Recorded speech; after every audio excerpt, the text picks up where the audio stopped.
we've talked about dark matter. Yeah. Alan. So that's obviously, especially for you, because it's your field of research, one of the most pressing questions in all of space. What are the other things at the moment that fire you up? Other things that you would say are like the big important questions that, I mean, aliens is one. I love asking astronomers or astrophysicists what put the ingredients of the Big Bang in the pinhead. You know, what happened before the Big Bang. Yep. But what fires you up about, the bigger questions in space and science? All right. So quite a few. I mean, aliens definitely one. Probability? Yeah, look, it's a case of, and I'm sure your listeners will be aware of the Drake equation, but essentially this is a way to break down our ignorance of the ultimate answer of how many communicating civilizations are out there. But you basically can figure out, well, how many stars are there, how many stars that look like our sun, how many sun-like stars have a planet like Earth, how many of those have conditions for life. And you basically, at that point, you've gotten to a number which in just the last couple of years, thanks to Kepler, the satellite, and other observatories have now spotted some of these planets, but we realize that there are 4 billion Earth-like worlds, Earth 2.0s, in our galaxy alone. So then you ask, well, what's the chances that we are the only potentially habitable one of those 4 billion that is inhabited? And that's a hell of those are crazy odds to bet against, right? 100%. That's like going against Winx or something, right? Like, who's going to lose the next race? Prohibitively short odds there. Yeah. So I'm thinking, I haven't a good enough handle on biochemistry to see is this a reasonable supposition that we are the only place? Is this that chance alignment of complex molecules that began to replicate themselves? Is that just so insanely unlikely that in 4 billion worlds over the course of billions of years and countless interactions on those planets in these primordial soups, that ours was the only one? Because when that happens, when you first get the replicating molecules,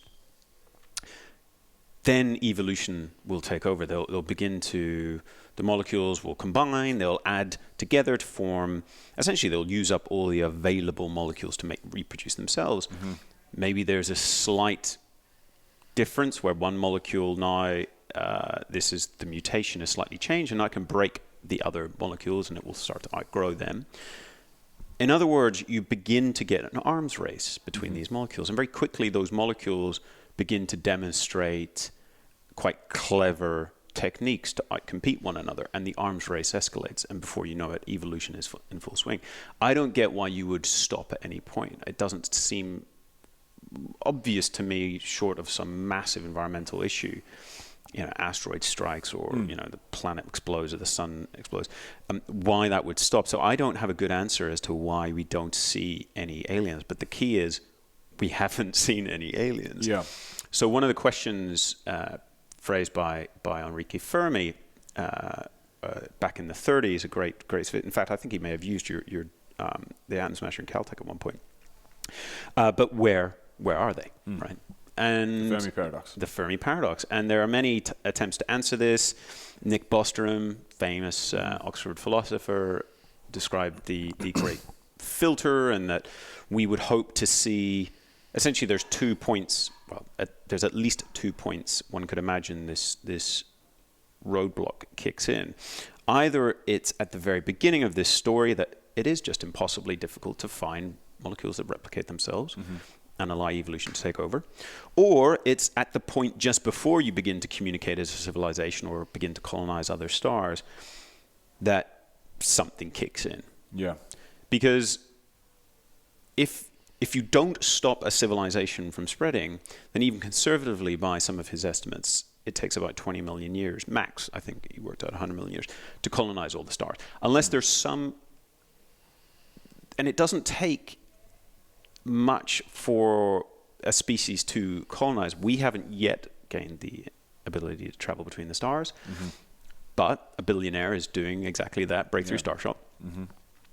Yuri Milner, and that's going to be an extremely interesting effort to see if we can do that in the next 20 years as he plans, just to send a tiny postage stamp-sized satellite spacecraft. But ultimately, were we to continue our technological progress, spread to the asteroids, begin to access that level of resourcing, then it begins to become imaginable. You might be able to move between the stars. And once you start to spread, essentially there's nothing, it becomes very unlikely you'll ever get stopped, right? If you're in one planet, one asteroid strike can take you out. If you spread throughout the solar system, now you're talking, something of the order of a gamma ray burst, some insane high energy event to wipe you all out. You continue. Once you're into multiple stars, it becomes very difficult to stop you. There have been, if there are millions of potential alien civilizations in the past, it becomes very hard to imagine what stopped all of them, right? Yeah. And that's the Nick Bostrom sort of argument of the great filter. It would only take one of them to spread to the stars for them to be everywhere. Yeah, it's like a snowball effect. Once they start, that they should continue to go. Exponential growth. But let's look at here's my theory around that. Let's look at from the dawn of time on Earth and how many different species of animals have come and gone in that time, and how many are left now. And then there's us. And for 4 billion years or whatever that our planets existed, as far as we understand, probably from 1960 to now, there's been a species on this planet that's had the want, or the know-how to, try and expand onto other planets and stars and think about it and realistically have the science to do it.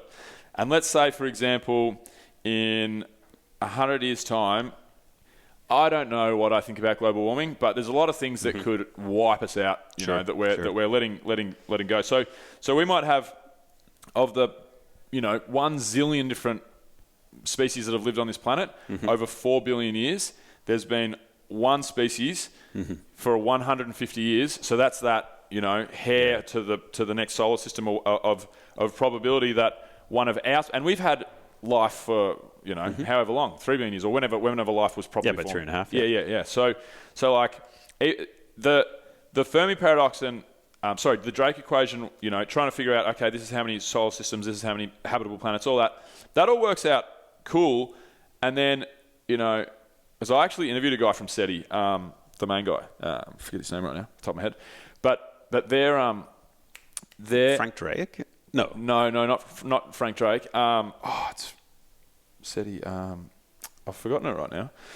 It was about 2 years ago, but it made an impact. It's actually great fun, but I'm in the throes of trying to explain the universe here. So that's cool. We'll keep on task. He's working overboard. Yeah. But so we're looking at we're looking for radio waves, and we're looking for a hair. Every planet that may have have habitable life. Yeah. We're looking for that needle in a haystack across all fronts. So even I get it, and are we alone? There's a lot of reasons to say that why hasn't one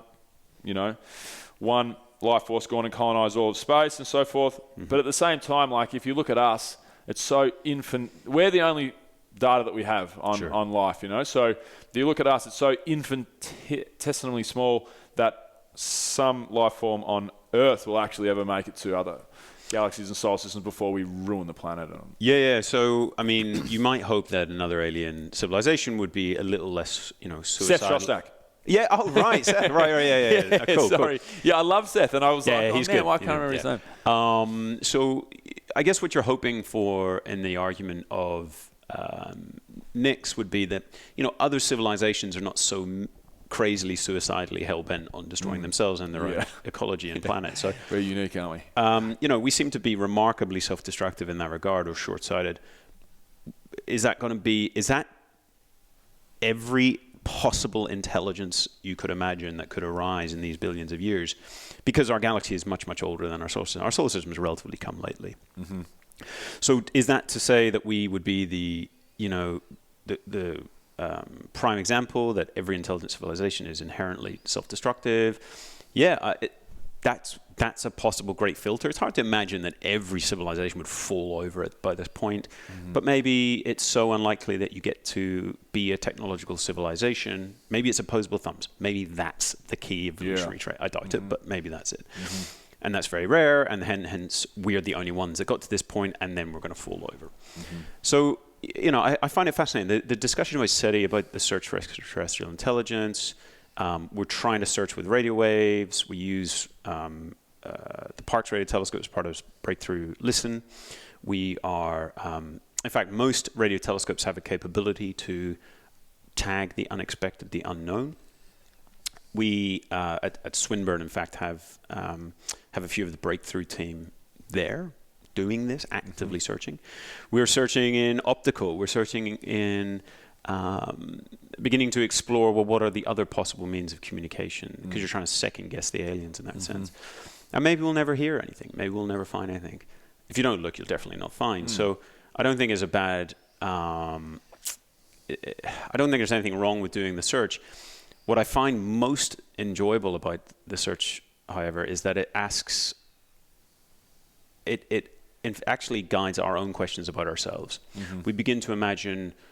is this short-sighted what we're doing to the planet? You begin to think on longer-term timescales. You begin to imagine what are the range of possible actions, because we seem to be taking one, but maybe aliens are taking others. And you just, as with most science, it's really a question about us. The search for extraterrestrial intelligence, really turning the focus back on ourselves, and we begin to imagine how would we communicate.